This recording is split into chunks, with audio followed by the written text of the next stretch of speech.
बैठक हुई थी, क्या कुछ जो है तैयारी है 25 को लेकर के?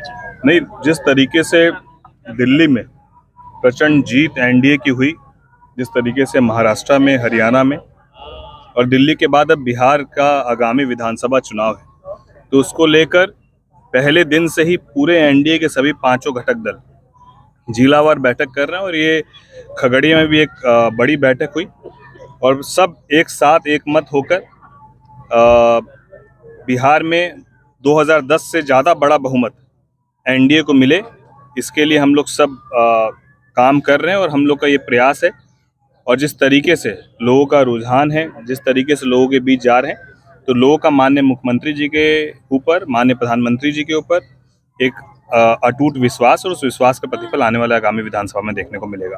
खगड़िया में जिस प्रकार आपराधिक गतिविधि बढ़ी है, यहाँ पर आए हैं पड़ता में कुछ दिनों पहले ही मर्डर, क्या माना जाए, जिला प्रशासन सुनी हो गई है? नहीं, बिल्कुल, जिस तरीके से अपराध की घटना हुई है, आज मैं उस परिवार से, पीड़ित परिवार से मिलने जा ही रहा हूँ यहाँ से, तो ये दुखद है। और इसको लेकर हम लोगों ने जिला प्रशासन से भी और हम लोगों ने एडीजी लॉ एंड ऑर्डर से भी इस विषय पर बात भी कही है कि यहाँ पर किस तरीके से हम लोग पेट्रोलिंग और ज़्यादा दुरुस्त करें, और जितने ऐसे आपराधिक छवि के व्यक्ति हैं, लोग हैं, उनकी सरकार, प्रशासन, जिला प्रशासन एक सूची बनाए और वैसे लोगों पर सख्त से सख्त कार्रवाई का तरीका बहुत हो सकता है, लेकिन उसमें जो सख्त कार्रवाई हो सकती है उसको सुनिश्चित करने का काम। क्या एनडीए में सब कुछ ठीक ठाक चल रहा है? नहीं, पूरी तरीके से एनडीए एक मत है, एकजुट है। आरोप प्रत्यारोप का सिलसिला जिस प्रकार चल रहा है, इस पर क्या कुछ कहना चाहेंगे? कहाँ पर? इस प्रकार आपने घोड़दौड़ के दौरान कहा था कि जो बाहरी प्रवृत्ति के लोग हैं, मानसिकता के लोग हैं, आने वाले समय उन्हें बाहर किया जाएगा। फिर आपके सवाल के जवाब में प्रताप विधायक ने फिर जवाब दे दिया कि आरोप प्रत्यारोप को किस नजर से देखा जाए, लोग कैसे देखें?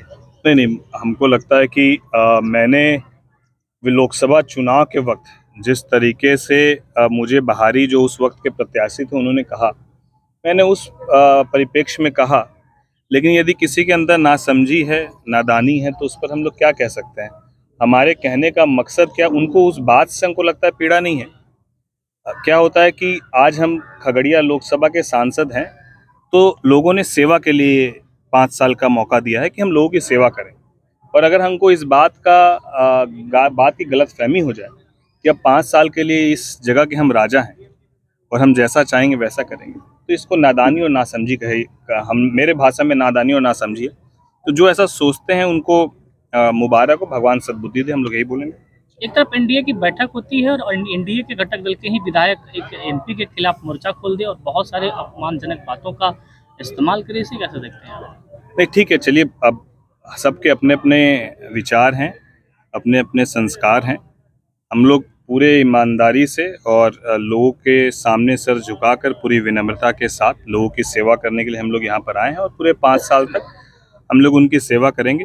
कोई कुछ बोलता है और किसी तरह की कोई टिप्पणी करता है, तो मुझे लगता है कि उस टिप्पणी का जवाब देना बहुत इसलिए ज़रूरी नहीं समझते हैं कि नहीं तो 5 साल इसी में बीत जाएगा। अभी सिर्फ अर्जुन की तरह जो है, मछली की आँख जैसे अर्जुन को दिख रही थी, उसी तरीके से खगड़िया का विकास हम लोग को दिख रहा है, और इस बीच में आने वाली तमाम चीज़ों को हम लोग नज़रअंदाज करते हुए आगे चले। एक बड़ा आरोप उन्होंने लगा कि कमीशन खोरी का जो है प्रचलन शुरू कर दिया गया है एमपी के द्वारा। चलिए, वो तो मैं और भी बहुत सारी चीज़ें सुना कि उन्होंने बनिया समाज को भी गाली देने का काम किया, कुछ लोगों ने भी मुझे बताया, देखा।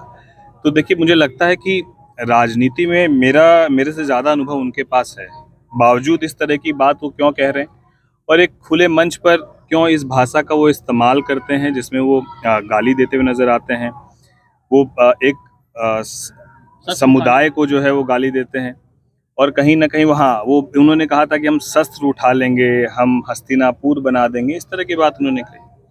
तो मैं उनको यही कहना चाहता हूं कि अभी जब आप राजनीति में आ गए, शस्त्र उठाने वाला जो समय था वो 2005 के पहले का था। तब लोग शस्त्र उठाकर राजनीति करते थे। अब शस्त्र नहीं, अब शास्त्र उठाइए। शस्त्र का दौर खत्म हो गया है। अब जो शस्त्र उठाएंगे वैसे लोग जो हैं, जिस तरीके से उनका एक अध्याय समाप्त हो गया, जो बचे हुए लोग हैं उनका भी अध्याय समाप्त हो जाएगा। राजेश वर्मा जिंदाबाद, राजेश वर्मा जिंदाबाद। पढ़े लिखे लोगों की जरूरत है, शिक्षित लोगों की जरूरत है, और किसी भी सूरत में खगड़िया में कुछ एक विधानसभा जहां पर लोगों के अंदर एक भय का माहौल है, भय मुक्त खगड़िया, और उसमें परबत्ता विधानसभा भी आता है।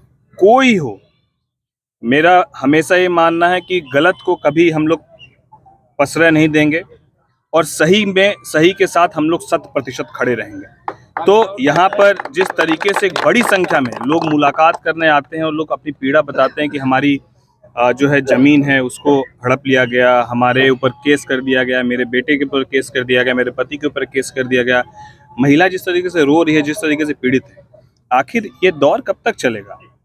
कोई किसी को डरा के धमका के बहुत लंबी राजनीति नहीं कर सकते।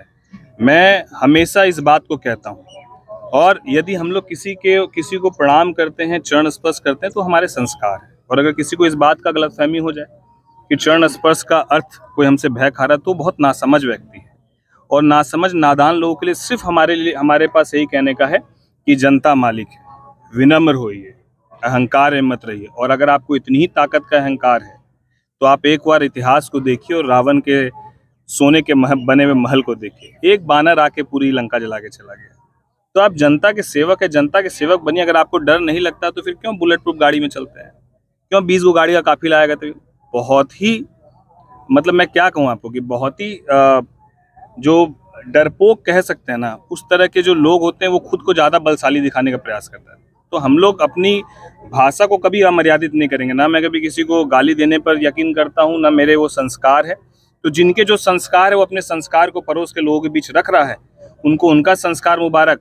हम लोग को अपनी राजनीति लोगों के बीच करनी है और हम लोग लोगों की सेवा के लिए, और वो 100% करेंगे, चाहे परिणाम जो हो मंजूर है। अभी नया गांव पहुंचे, यहाँ पे क्या-क्या समस्याएं जो है गठबंधन पर पड़ेगा? नहीं, गठबंधन में व्यक्ति विशेष से गठबंधन में क्या